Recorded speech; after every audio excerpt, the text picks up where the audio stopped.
President Aquino has reiterated the country's commitment to world peace. At the same time, the president thanked the international community for helping survivors of Super Typhoon Yolanda. The president spoke during today's 70th anniversary commemoration of the Leyte landing. Ignacio reports. No more war.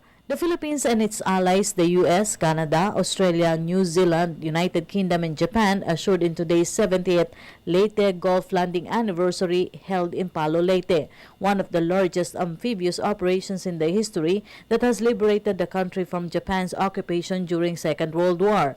Led by then U.S. General Douglas MacArthur, the historic landing signaled the Philippines' freedom. As we gather here to mark perhaps one of the most crucial turning points in the war, it is only fitting that we recognize the courageous leadership of General Douglas MacArthur, who reminded the world of the need to reclaim the freedom the Philippines had lost.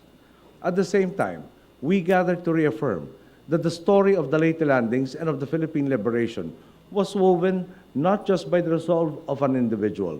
It also consists of the stories of thousands upon thousands of brave men and women of different nationalities who came together in the Philippines in defense of freedom. With this year's theme, Leyte 1944, Leyte 2014, yesterday's heroes, today's inspiration on the road to recovery, a more meaningful celebration since Palo Town is still rising from the devastation brought by Super Typhoon Yolanda last year. As President, I've always been conscious that my decisions today will have a bearing on the lives of my countrymen tomorrow and for the generations to come. Looking back on the past and on how previous leaders faced the supreme challenges of their times, I've always felt it incumbent upon me to seek out the lessons that will keep us from having to call on our people to make such sacrifices and from having to embark on the path of disaster that led to so much suffering and loss.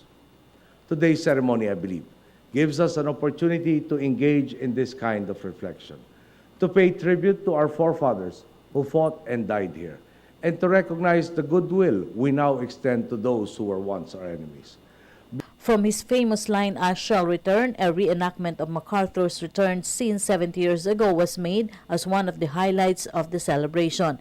A torch from Second World War veteran to a member of the AFP also symbolizes the commitment to protect the country's independence, while the Six Nation allies have expressed their continued support to the Philippines.